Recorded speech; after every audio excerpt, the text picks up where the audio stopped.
मोहित और सीमा पति पत्नी थे। उनके जुड़वां बेटे थे जिनका नाम सोनू और मोनू था। दोनों जुड़वां थे लेकिन उनके चेहरे बिल्कुल अलग थे। उनके चेहरे ही नहीं बल्कि उनके विचार और आदतें भी काफी अलग। हर दिन की तरह रविवार को भी मोहित सुबह जल्दी उठता है और देखता है कि सोनू भी रविवार को जल्दी उठकर बाहर सोफे पर बैठकर पढ़ाई कर रहा। सोनू बेटा, क्या बात है जो तुम इतनी सुबह उठकर पढ़ाई कर रहे? पापा, कल हिंदी का क्लास टेस्ट है और 2 दिन बाद इंग्लिश प्रोजेक्ट मैम को देना। मैं सुबह से पढ़ाई करने बैठ गया। तभी सीमा सोनू के लिए नाश्ता लेकर आती है।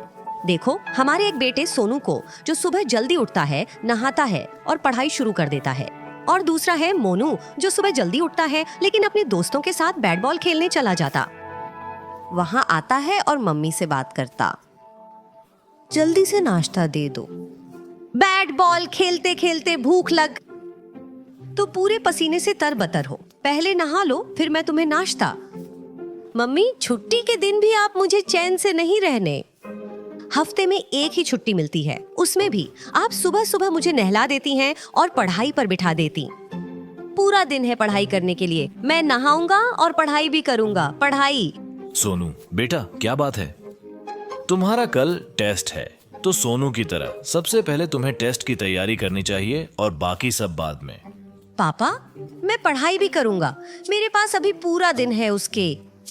लोग समय पर काम नहीं करते, उन्हें हमेशा पछताना पड़ता। इसलिए चाहे काम हो, खाना हो या खेल कूद, सब कुछ समय पर करना चाहिए, तभी तुम जीवन में आगे बढ़ का।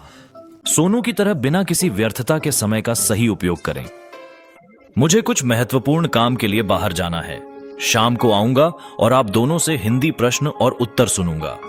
यह कहते हुए मोहित चला जाता है। कुछ समय बाद सोनू ने हिंदी सीखकर अंग्रेजी में परियोजना शुरू किया, जबकि मोनू जो पढ़ाई करने के बजाय टीवी देखना शुरू करता है। मोनू के दोस्त उसके घर आते हैं उसे खेलने के लिए आमंत्रित करने। मोनू, सब लोग तुम्हारा बाहर बैट बॉल खेलने का इंतजार कर रहे हैं और तुम इस मूर्ख बॉक्स को देखने में व्यस्त हो।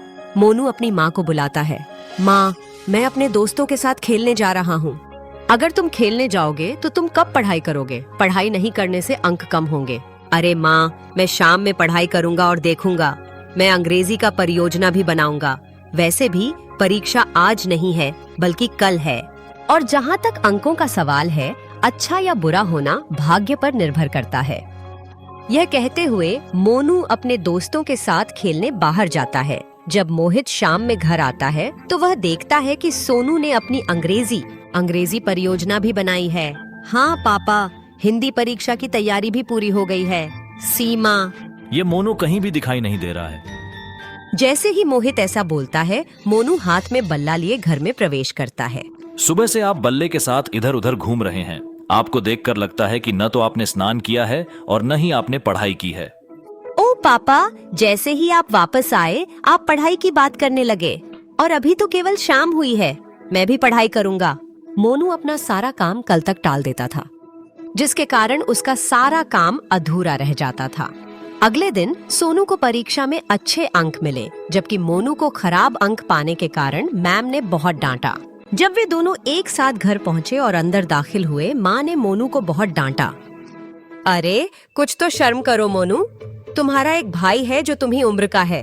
वह अपना सारा काम समय पर करता है और तुम उसे टालते रहते हो, जिसके कारण तुम हमेशा दूसरों से पीछे रह जाते हो। जैसे ही शाम में मोहित घर आता है, वह सोनू के परीक्षा के अंक देखता है। मोनू, मैं तुमसे यही उम्मीद करता था। ऐसे खराब अंक हिंदी और अंग्रेजी में 2 हैं। तुम कल या परसों तक अपनी महत्वपूर्ण परियोजना बिल्कुल पूरी कर लोगे, है ना पापा? मैं क्या करूं? मेरी किस्मत खराब हो रही है। मोहित प्यार से मोनू को समझाता है। बेटे, जो समय सही नहीं उपयोग करता, हमेशा काम कल को टालता है और किस्मत पर निर्भर रहता है, जीवन में तरक्की नहीं कर सकता। इसलिए हमें अपना समय सही प्रकार से उपयोग करना चाहिए। आप दोनों को छुट्टी मिली, लेकिन सोनू ने समय का सही उपयोग किया और इसका परिणाम आपके सामने है। किस्मत की बात करें तो हमें अपनी किस्मत बनाने के लिए सिखाया जाता है। इसलिए समय का सही उपयोग करना सीखो और सबकी नजरों में ऊंचा स्थान बनाकर रखो। बेटे, मैं आपसे उच्च अपेक्षाएं रखता हूँ।